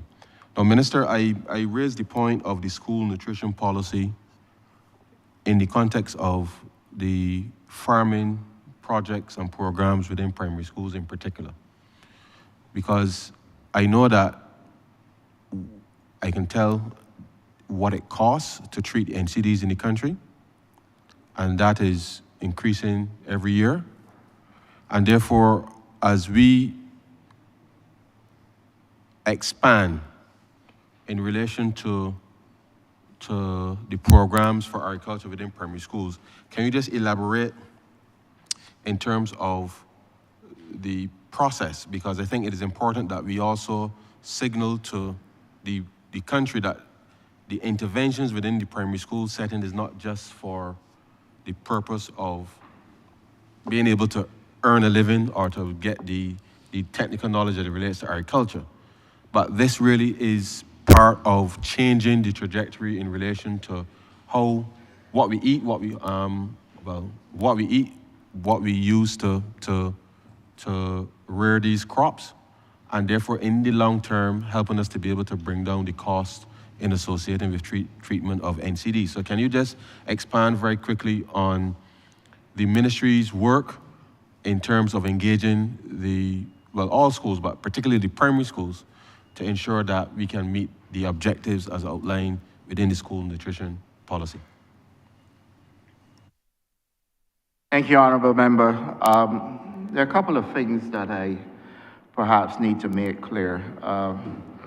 Back in 2018-19, we signed on to an FAO protocol that allowed for us to work through the school feeding system. It was called Parliamentary Fronts Against Hunger. And this dealt specifically to how we treat the nutrition within schools. Since then, we have been working with the Ministry of Education in terms of developing agriculture projects within schools across the island. And then we have had conversations with the Ministry of Health. The Ministry of Health actually anchors a nutrition unit, and based on the requirements and the objectives of that unit, then the agriculture sector will be pressed into action to make sure that we can produce the type of foods that are required in order for them to achieve their objectives. This obviously, again, will take harmonization across ministries, and I am confident that in this instance, that harmonization will take place, because I do accept that nutrition must be anchored at the Ministry of Health and Wellness. Nutrition can be supported through the Ministry of Agriculture in that our mandate as a Ministry of Agriculture, Food and Nutrition Security is in producing healthy food so that people can have access to healthy food. Food security basically is about people having access to food daily at an affordable price and at food that is healthy. That is basically the UN objective when they speak to food security. Nutrition security speaks to the type of food that is being produced and the type of information that is being disseminated to the public to create a wave or movement towards healthy living, healthy eating, including diet and exercise as part of the entire modality. So that whilst we accept and acknowledge that our role is basically to anchor food security and nutrition security, the work of the Ministry of Health and Wellness cannot be ignored, because they have to anchor how people behave, how they eat, what sort of programs are in place for diet and exercise, and how we manage and control NCDs. I agree that we have to start this within the primary schools and also within secondary schools, and that's the reason why the program that we are rolling out right now with the greenhouses that we have to put in place, or the greenhouses that we need to set up. The project does include schools as well, and perhaps Mr. Ennis from the BADMC can speak to this. And what we are prepared to commit to is that we make healthy, affordable food available to the people of Barbados, and that in this commitment that we are going to roll out a program with the schools to make sure that children are involved, first of all, to have an experience in agriculture using technology, and then to have a clear understanding as to why healthy eating and healthy food has to be produced in Barbados. So, Mr. Innes, you may want to speak to the greenhouse project that we are doing. We already have the greenhouses in possession. It's just for us to set them up. And now will be a good time to tell Barbadians how we are going to set up that project and how the schools will be involved. Yes, thank you, Minister. So the proposed approach, there are 50 of those greenhouses, 25 were donated, 25 purchased. We are looking to have them spread across the country, really. Primary schools, secondary schools, including the BCC and then SJPI have also been engaged. I think we've also spoken to the BWU as their training college. So there are plans to engage across the tertiary and primary and secondary entities, and looking to actually have them set up on site for use in both training and also production of leafy greens and a number of other crops that are being proposed under cover. Thank you. Thank you very much. Minister, I hope that those greenhouses will come with a level of security that should the students be able to produce. I'm being very serious. That once they produce, that they can actually have those produce harvested, because this is important for us to be able to signal to the country and to those very young people why it is important to engage in the process. Because engaging in the process and seeing it through to conclusion will be the most genuine intervention that we can make as it relates to agriculture in this country, if we want to show how serious it is for us as a country to have this matter addressed. Because the amount of stealing that's out there, I fear that we may very well be turning people away inadvertently if we don't upfront make the necessary provisions to at least be able to mitigate against the risk. Finally, Minister, I know you've been here for 2 days, and your officers, and I'm standing between you and your further deliberations. But it would be remiss of me if I didn't know that I heard some of it yesterday, but I think it's important as we reaffirm our lead within the CARICOM space as the country responsible for leading the implementation of the single market and the single economy. And the Ministry of Agriculture between Guyana and Suriname, but particularly Guyana for sure, we have been working to put in place the necessary mechanisms for the trading agreements, on the agriculture side, but also the technical requirements from a customs perspective, given that we have signaled that we want to have the food terminal set up in Barbados as part of achieving the objective of reducing our food import bill by 25% by 2025. Now, it is March 2024, and I know you may have touched on this already, but I feel it's important that the questions that I ask you about the production at the primary level, and I'm talking about the schools now, and how we engage young people as part of the process, is going to be important for us to be able to measure that the produce that they are able to deliver, Minister, is part and parcel of how they, as children in Barbados, can help achieve that objective.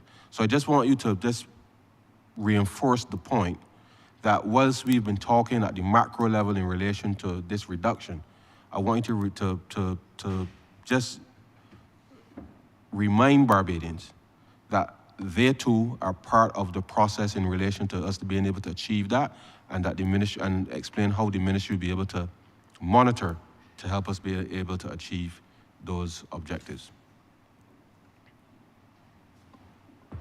Thank you, Honourable Member.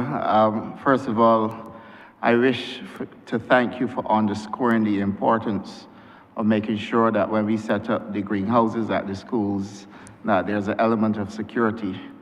And that helps me to remind you that there's a cost to security, and therefore I be calling upon you to make sure we can invest in the level of security that is required to make sure that we can protect those systems when they're installed at the schools.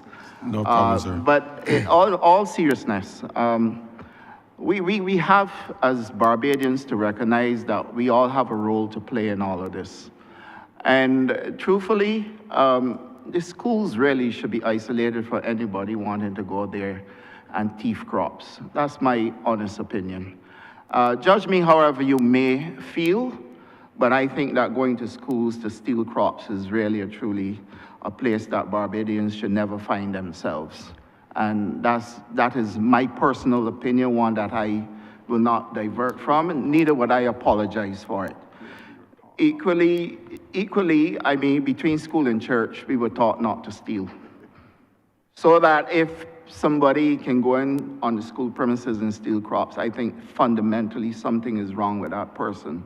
And it is not anything to do with struggle or anything to do with anything else. It's just a case of somebody just being just as callous as they possibly could be and don't care for what the implications may be psychologically or otherwise when they tamper with the children's crops. I am prepared to do what it takes to make sure that when we set up those greenhouses, that between the Ministry of Education and the Ministry of Agriculture, we can look at how we can forge ahead. They put in the best security in place where those are concerned. And I want to give you the calm assurance that yes, we are definitely going to be working through the schools to make sure that children understand the importance of food and nutrition security.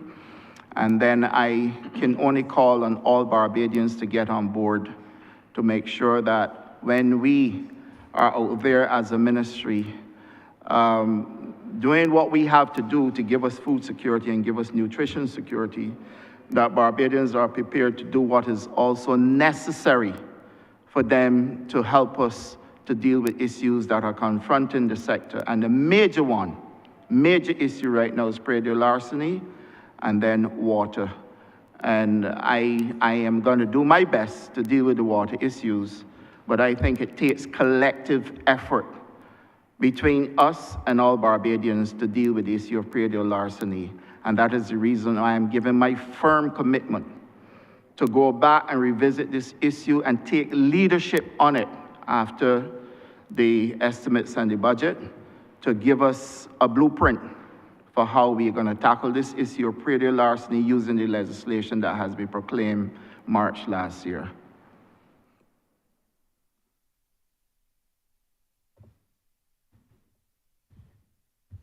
Thank you very much, Chair and Minister. Thank you very much. Thank you. Now, I will just allow the two members who have indicated they wish to speak, but let me also add, this is no time for a long run-up. You come to the wicket, deliver the ball, and let's go. Honourable Member for St. James North. Thank you, Honourable Chairman. No long run-up, just to give encouragement to this ministry for the work they're doing as they seek to increase our food security. I hope that they continue in their thrust to have people with disabilities involved in agriculture, an initiative that has been started 2 years ago. I fully support whatever this ministry does to try to stamp out predial larceny. And to say effectively, I have no empathy for those who suffer reprisals as they commit the pride of larceny, and that is the truth. My two questions, Mr. Chairman, relate to access to land in the feed program or land for the landless program for my constituents. I know Minister and his team spoke earlier today on layers and the pine, but still there are a few constituents of mine who are having difficulty accessing any land, and I would like clearly spelled out for their sake and for others, I'm sure, how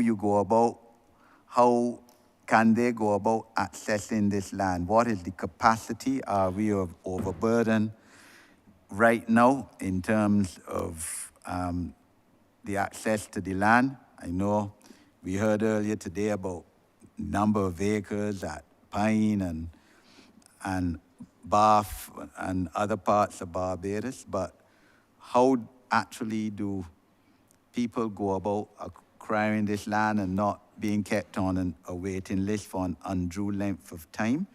And my second question, sir, relates to what is the ministry doing to try and change the mindset of Barbadians, the mental wherewithal now that we need to eat more local food rather than all the imported food to cut down, not only, to increase our better nutritional and health, but also to cut down on the humongous foreign exchange that we spend on an annual basis on imported food.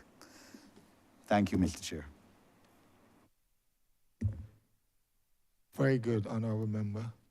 Proceed. Chair, thank you. Honourable Member, I would quickly ask the CEO of BADMC or Dr. Andrele, who we haven't heard for the whole day, to speak to how people can get access to land. But this is a very simple exercise through the BADMC. Yes, thank you, Minister. I will just, in terms of the process, it is literally just an application through our website. The challenge in terms of allocation, however, it is more a case of greater demand than there is supply.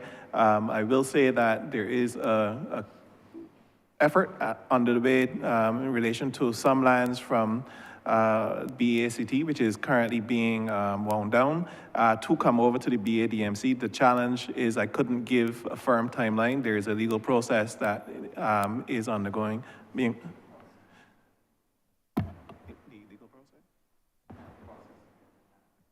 Right, so in terms of the actual process for getting land, there is a training cadre that each 6 months or 3 months we actually go through for persons who are applying. Once they have submitted that application, they would be put into the next training cadre, and we would proceed with that training whilst we're working through the legal process to access the additional lands.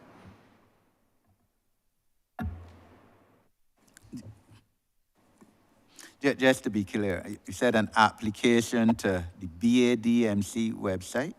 Yes, so on the badmc.org website, there is a link under the feed program, and they can actually submit their application there, and that will put them into the queue to be in the next training cadre.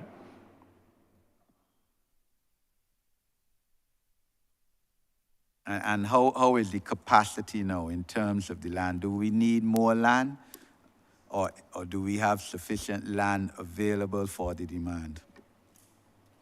Well, the current districts that we have, there is a rotation. Persons are, unfortunately, some persons are coming off, but others are being placed who would have been in the queue waiting. New persons coming in, as I said, we are working to get access to some additional plantations that would have been formerly under sugar.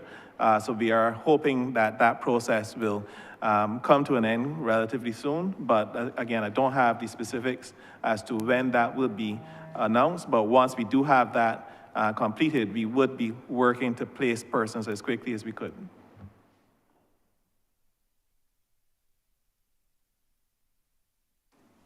Okay. And Minister, the mindset of Barbadians.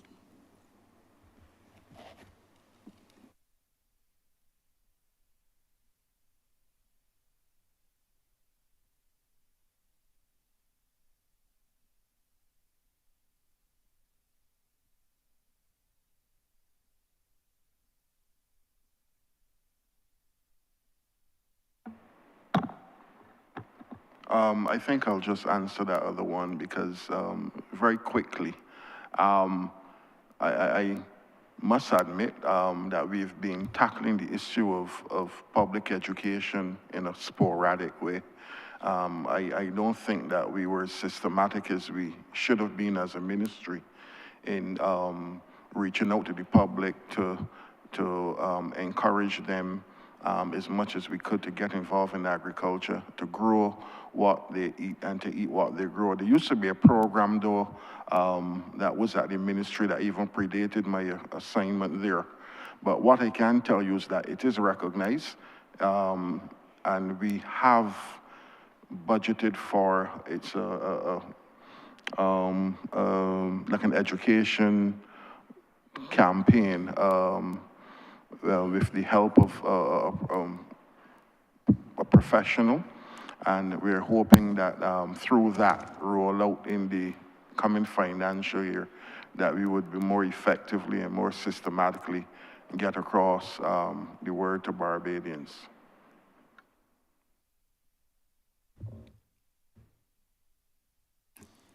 Well, so I certainly would encourage you all to have more public education in this regard. So I thank you, Honourable Chairman. Thank you, Honourable Member for St. Andrew. You still. Thank you, Mr. Speaker, for recognizing me. My first question actually has to do with land. One of the challenges that we have in St. Andrew, and I'm sure that similar challenges faced across the Scotland district. My neighbor in St. Joseph has a similar challenge where there's limited land. There's a lot of land for agriculture, but there's limited land for housing. And we have been losing a number of our residents as a direct result of the inability of persons to find land on which to build. The fact that the constituency of St. Andrew consists of 5 parishes is a good indication of the low numbers in terms of the population in St. Andrew itself. Now, there's a phenomenon in St. Andrew where a lot of the best land, the flatlands, are taken up in agriculture. And of course, I understand the importance of this. At the same time, for modern agricultural sector, I think one of the things that one could expect is that you would be able to get a greater yield from less space or less land. So in terms of going forward and the fact that your sector, your ministry will be looking to produce more from less, if this could perhaps free up some of that very flat land, those very flat lands in certain parts of St. Andrew where it's now taken up with agriculture, and some of that consideration could be given for some of that land to be used for other reasons, mainly for housing development. I know it's not a conversation that can be, that will be had by just one ministry. It will involve other ministries, certainly the housing ministry, but I just want, for the sake of the people in St. Andrew who would want to have access to some lands, some very flat lands, or the few flat areas in St. Andrew that's taken up now with fruit trees. Some of that land at some point could be used, could be shared with housing for the purpose of residential houses, solutions in housing solutions in St. Andrew. That's one question. I'm going to ask all 3 one time. Next one, I know you would have spoken earlier, and certainly the member for St. Microsoft referenced the fact that we are seeing a lot more land now being used for agriculture. Land that was allowed to lay fallow for a long time is now being utilized. Certainly in Turner's Hall, we intend to use that land for agriculture. It's been laying in bush for a while, and part of the challenge is water in that part of St. Andrew. Now, I know we have dams in Highgate, we have dams in Bordens. In Turnasol, I'm not aware of any dams. I know the area is hilly, but I also know that rivers or streams pass through that area where millions of gallons of water flow through and go into the sea. I'm wondering if there are any plans within your ministry at some point to tap into those water sources further upland so that persons in those higher elevations can have access to some of the water that flows through there freely, sometimes all year round. Of course, there are some farmers who may have the wherewithal to tap into it on their own. They have pumps, they have created little dams and so on and so forth, and they're using the water, but there are others who lack the wherewithal. And for the benefit of those farmers, some of whom are now starting out, some of whom benefited from your feed program that I would want to commend you for, and your care program. If there's anything certainly in these estimates going forward to help facilitate those farmers in those higher elevations. And the last question, your care program, especially and your feed program, I don't know how many iterations of this program that you've had over the years, but it's been around for at least a few years now. So I'm wondering if there's any plans to assess the program with the view of enhancing it. I know there's some persons who would have started out, but they still encounter some challenges along the way in terms of producing and marketing their produce. If you're looking at this program with the view of at some point further enhancing that program to capture those persons who, even with the assistance and the support that they get from you right now, still struggle to produce. So those are my 3 questions in a nutshell. Thank you. Thank you, Honourable Member. Let me start where you ended off. The feed program allows for the BADMC to work with farmers producing and to help take off some 40% of what they're producing. And if that system is working, then farmers should not have a real challenge being able to get rid of some of their produce. And then we have several vendors right across the island that take produce from farmers. And I would urge the BADMC to get in contact with those who are having a challenge so that we can work with them and, if necessary, put together a marketing program on their behalf. As we move forward, we are moving the BADMC to what is really supposed to be Barbados Agriculture Development and Marketing Cooperation. And for us to do that, it's going to take some finance, and we have to actually relook the entire BADMC structure to do what we call deconstruct and reconstruct. And that is being worked on currently, so stand by.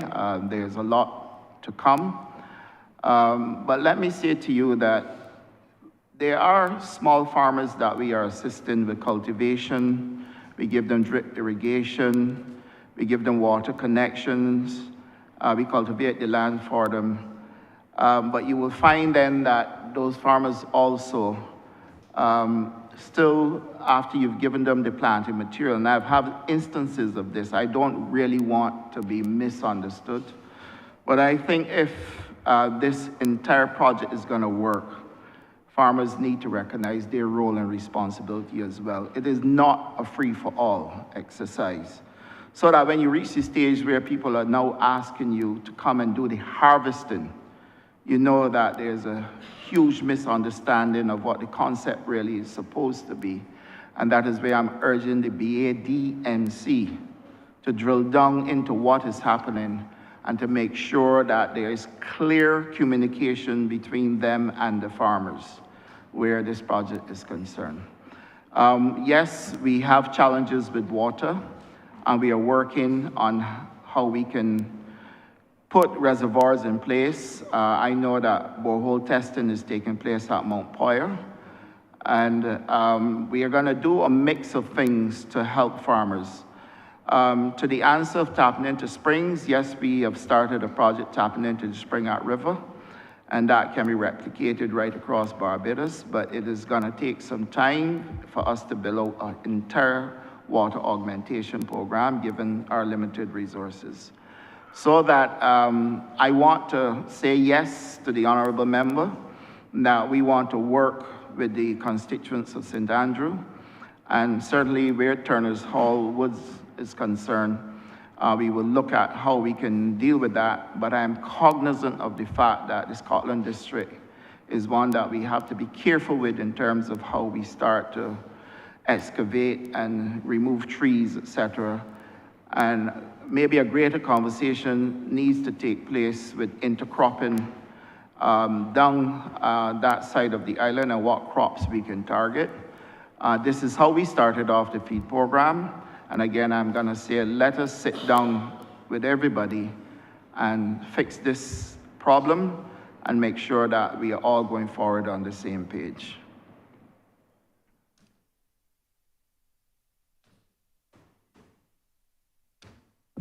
And as it relates to the use of the land and sparing a bit of land in the flatter areas, I think what comes to mind is that area just around the soil, actually, the area just around the soil, that some of that land could perhaps be used for housing solutions, and some of those trees could be grown more in the hilly areas. But also, and growing of trees in the hilly areas will also help stabilize some of the hills up there.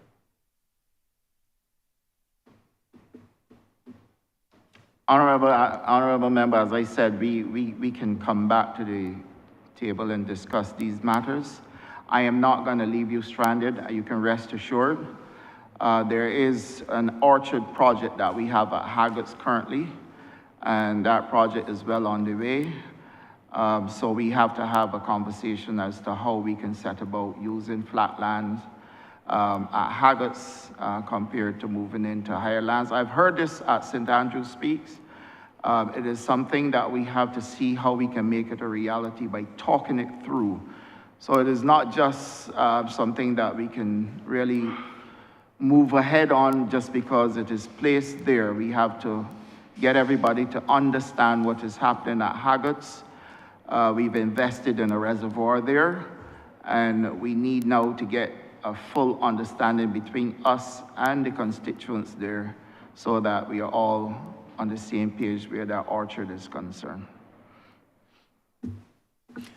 Thank you very much, Minister. I know that you would do what you can.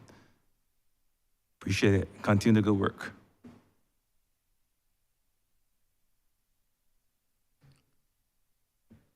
Honourable Minister, you can wrap up. Thank you, Chair. Given the time constraints, let me first of all start by thanking the entire team from the ministry for being here with me, but for the work that was done in 2023 and the work we've started this year. We have had our challenges. We are no different from any other ministry. It is always difficult in agriculture, particularly when we are dealing with climate change and managing the relationships between ourselves and farmers. But in spite of all of that, let me say to Barbadians that agriculture is poised to do well. We have projected at the CARICOM level that we are 94% reaching our 25 by 25 target, which is a good place to be in. When I looked at the stats that came out of the last heads of government meeting, Barbados was in an extremely good place when compared to the other islands. But I want to say to you equally that Barbadians must understand that this takes effort on everybody's part. This is not a single ministry effort. This is a Barbadian effort that we are asking here for. Those who feel that they can make a living from stealing crops, I want them to re-examine their thinking, because we are open to dialogue. We are open to giving people an opportunity. Oftentimes people want a shortcut, they want the easy way out, and oftentimes a shortcut is not always the best route. For us, embracing the youth, making sure that we get a schools program on board is the next step for us. And I want to say to all Barbadians that we will achieve our food security objectives if everybody will play their part. We went through a COVID period in 2021 and 2022. We're after achieving growth in 2019 of 22% and in 2020 of 11%. COVID unfeared us. We had a decline of 35% in 2021, and whilst we were trying to rebuild in 2022, we still had a 16% decline. We have now reached a 21% increase in yields in 2023, which speaks to how we are starting to rebound. And this also marks the 4th increase in crop production in Barbados since 2018. Barbados reached its peak in production in 2020, when we produced 30.3 million kilograms of production under the Ministry of Agriculture, the highest we have achieved since 2008 measuring period. And therefore, I want to say to Barbadians, we are in a good place. I want to also give Barbadians the assurance that with our legislative framework, using the opportunity to repeal the Three Houses Spring Act, which was well over 300 years old, to put a management system in place at Three Houses Spring to allow for equity, allowing those who live along the stream and those farmers who are there to have access to water, putting a management system in place with regulations that speaks to how we manage over there is something that was outstanding for over 300 years, Chair. And then when we look at our livestock sector, the sanitary and phytosanitary legislation that we are putting in place and the food safety legislation speaks volumes to where we are. You heard the officers speak today, and they confirm that this is a matter that has been outstanding for well over 15 years. It is now being anchored here at this ministry in the year 2024, and I think that speaks volumes for the work that is being done at the ministry and the work that the officers are joining me in doing so that we can achieve these objectives. As it relates to the Black Belly Sheep program, I give Barbadians the assurance that all is well. We are ramping up what we are doing at Greenland to make sure that we can get the genetics right and keep them there. And then as far as our tissue culture lab, I am absolutely confident that that project will start this year, either this month or early April.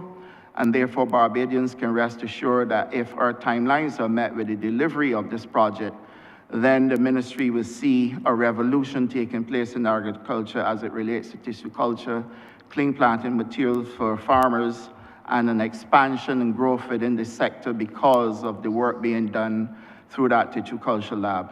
The food terminal of Barbados and Guyana, we have the investors on board. They are ready to start. They have resubmitted their new designs, and we are about to move on that food terminal. The prawns project has proven that it can work, and now we are asking Barbadians to come forward and participate. Barbados, for the first time in many years, produced rice in Barbados, and we are looking to expand that to 20 acres working with the Chinese so that we can have a rice project in Barbados at Pine Basin. We have an accelerated growth plan that is going to take us to our 25 by 25 targets. And we have identified the crops that we want to use there.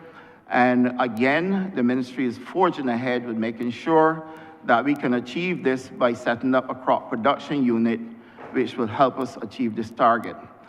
We are looking at how we can export to the UK, and the tissue culture lab will help us to be able to create the type of planting material for sweet potato, looking at various varieties in order for us to be able to export to the UK. But equally inducing young people to get into agriculture by the setup of the Innovation Center, which allows young people, schools coming to the tissue culture facility to see how technology works, getting a real-time experience, looking at farm bots and the use of robotics. The pork industry will have support through the ministry with the reintroduction of the GILT program, which would allow us to expand the production of pork in Barbados and reduce imports. And if necessary, we will have to take the necessary policy measures to make sure that we use more locally grown pork whilst we reduce the importation of pork. We are working with the dairy farmers. We met with them yesterday, and we have given them the assurance that we will give some support to them, and we are looking at how we can support them in getting the live cows into Barbados so that they can improve milk production and work with the Pine Hill Dairy. And then across Barbados, we are looking at the setup of 4 hydroponic systems that will give us a chance to see one at Mount Pyre, one at Curtains, one at Lears, and possibly one in Christchurch, maybe Fairy Valley. Those will give us 20,000 square foot of space and 106,000 holes for planting. This, Chair, represents what you call growth, represents setting strategic targets, and represents what a ministry should be doing if they're serious about food security. And of course, we have many players in Barbados who are involved in aquaponics. That is going to be expanded through our CARE program, and our water augmentation program is well on the way. And once we get the financing for this financial year, we will then work out the expansion, the water augmentation program. For the first time in Barbados, we are putting roads between farms. Mount Pyre is benefiting as we speak, and we will continue this work to make sure that we have roads so that when it rains, farmers can still access their fields. Previously, they couldn't access the fields because they had to drive through dirt. Vehicles were sticking the dirt. People couldn't traverse the area. This is now being fixed. It's being fixed at Wakefield. It's being fixed at Mount Pyre. And of course, our labs at Government Analytical Services and at Veterinary Services are being worked on. And through all of this, it gives us a perfect opportunity to be able to export, but equally create opportunities for all Barbadians and address the issues in agriculture that people have been asking us to address. And Chair, I wish at this point in time to say that I want to thank the entire chamber for the support that they've given, for the questions asked, and for giving us an opportunity to share with the public what the ministry has been doing in 2023 and what we are embarking on 2024. And with those few words, sir, I'm obliged to you. Mr. Chairman, I beg that you do no report to His Honor the Speaker that we've made progress, and ask leave to sit again. Chair, I beg to move that Head 83 stand part. Having moved ahead, beg to move that you do no report to His Honor the Speaker that we've made progress, and ask leave to sit again.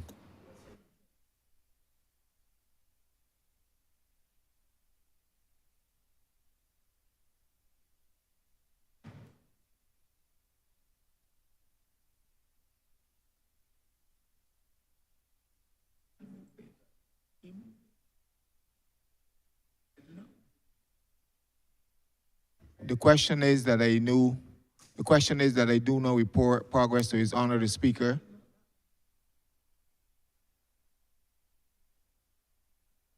The question is that Head 83 stand part. All honorable members in favor, say aye.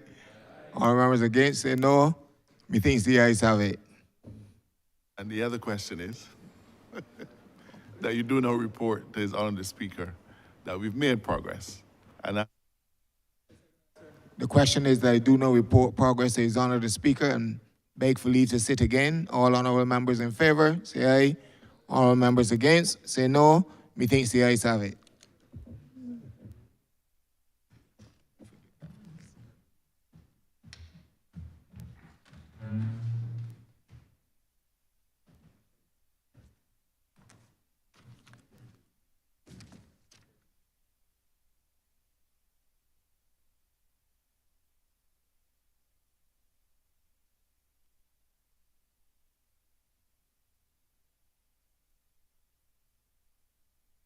The chairman has reported progress and requests leave to sit again. Honourable Member for St. Joseph. Mr. Speaker, I beg to move that we do now suspend this sitting until Friday the 9th at 9. The question is that this honourable chamber be suspended until Friday the 9th day of March, 2024 at 9 a.m. All those honourable members in favor, please say aye. Those against, 9 a.m. The 8th of March. I won't be here, so you would have come Saturday. Friday the 8th, Friday the 8th of March at 9 a.m. All those members in favor, please say aye. Those against, please say no. Me think the ayes have it. This Honourable Chamber stands suspended until Friday, the 8th day of March at 9 a.m. in the forenoon.